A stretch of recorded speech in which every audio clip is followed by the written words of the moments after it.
Du continent réfléchissent sur les nouveaux enjeux de la presse africaine. Le Salon international des médias d'Afrique, CIMA, va permettre de revenir sur plusieurs préoccupations allant des contenus aux modèles économiques. Daiko Madia a assisté à l'ouverture ce matin.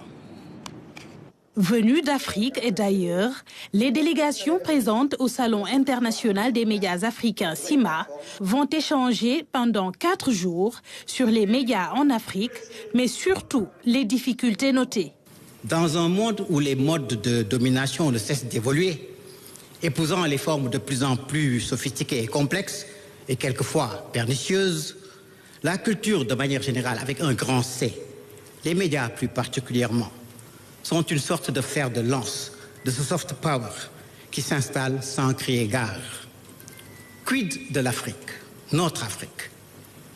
Continent aux multiples facettes, compétences, opportunités, et au capital jeunesse le plus important au monde, avec près de 75 à 77% de jeunes qui ont 35 ans et moins, notre Afrique ne tire pas encore pleinement profit de ce vivier multidimensionnel.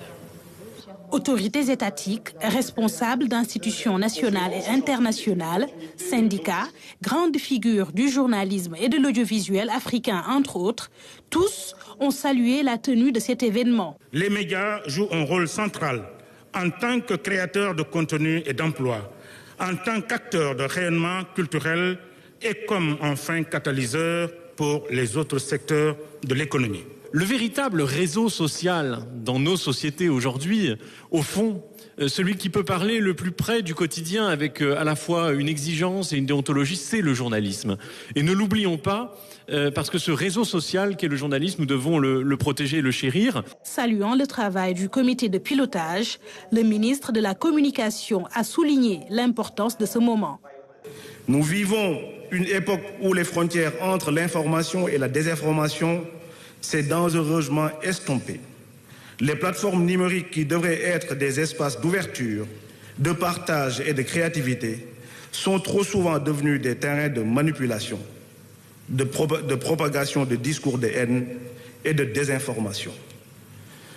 Ces dérives menacent directement la stabilité de nos nations, la paix civile et la cohésion sociale, socle même de nos sociétés africaines.